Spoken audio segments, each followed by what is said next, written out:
I want to talk about a book that doesn't really seem to get the attention that it got at one time. It seems I always see it on reading lists, especially pretty ambitious reading lists about the literary history of, say, the first third of the 20th century in the United States, which quite interestingly took place across the pond, as they say, across the Atlantic Ocean.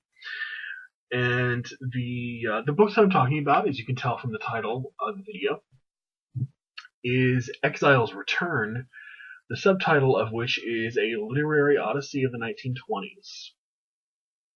It is by Malcolm Cowley, who lived a nice long life. Wrote this, as I will tell you in the body of the review, just a few years after most of the action in this book took place, and then edited it and pretty much rewrote it and wrote another introduction sometime in the early 50s, I want to say, so about 15, 18 years later. Book-length descriptions of a certain age, a certain time, a certain zeitgeist can be pretty tricky to write about.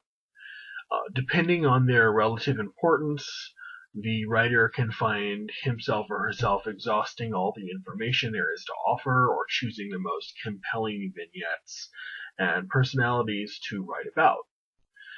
Worse than either of these is the highly subjective take in which the author makes large, unwieldy extrapolations based on personal relationships with the people to be found within the book's pages.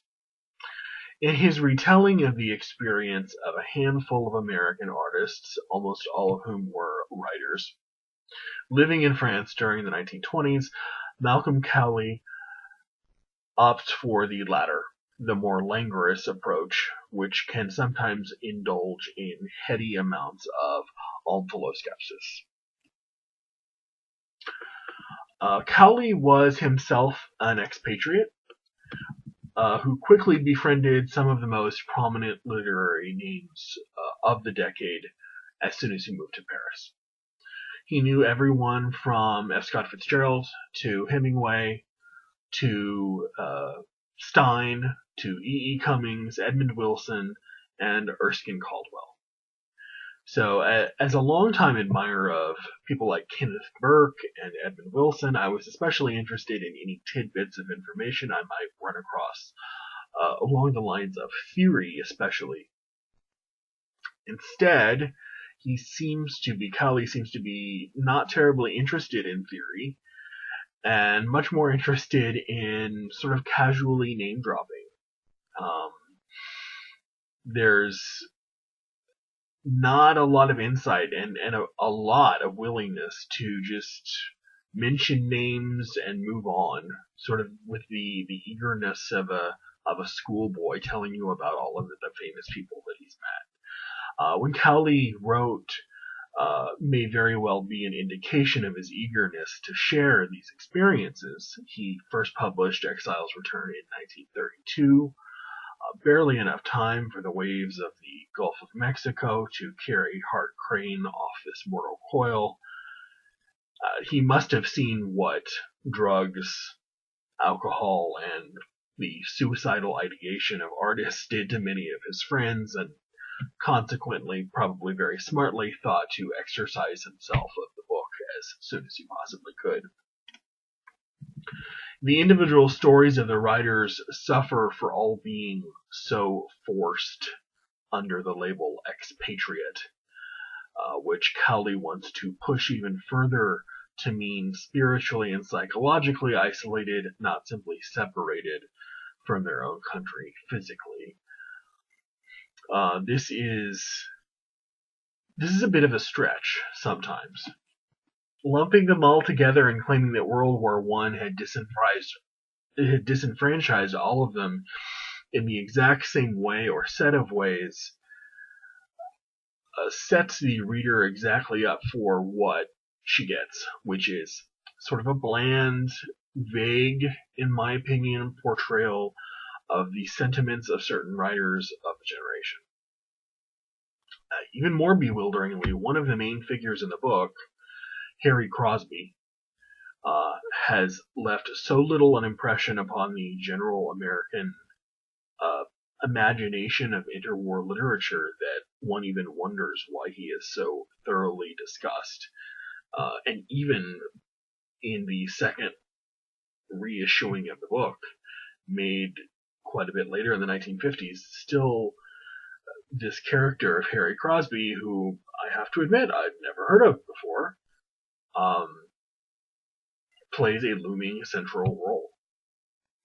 Instead of someone that might pull the reader in more, like, making Stein or Hemingway or Fitzgerald or someone else more of a sort of a central lead cast member of the book. I'm not sure I need crisp, witty, Plutarch-like epigrams of each writer's life and literary contributions, but something in the middle of that and these sort of long-winded, vague stories about their lives would have been preferable to this. The American literary scene, both in the United States and abroad on the Rive Gauche, has drawn, of course, no paucity of attention, as anyone who knows who's familiar with the era. This book doesn't add, I don't think, too much to the picture or to the reception of American writers working in the immediate aftermath of World War One. But admittedly, a lot of the things that I have read were written after this book was written. Many of the things that I've read were perhaps therefore taken from this book. So I don't know. Maybe it did actually prove more influential than I thought it might have been. The Penguin 20th Century Classics version that I have is, as I said, the 1951 reissue of the work, which was published almost 2 decades before. I don't know if it was the fevered pitch with which Cowley originally recounted his thoughts upon the writing, upon first writing, or the too pregnant period of time. 17 years is quite a bit of a long time before he was asked to edit it, but there is something about the book's tone that comes off as slightly mawkish to me, like it was written by an obsequious acolyte instead of through the distance of a cool and disinterested literary observer. At the end of the day, something I really can't recommend other than perhaps for historical interest of someone who certainly knew these people firsthand. Beyond that, not terribly impressed, I must say. Malcolm Cowley's Exile's Return, a literary odyssey of the 1920s. Until next time.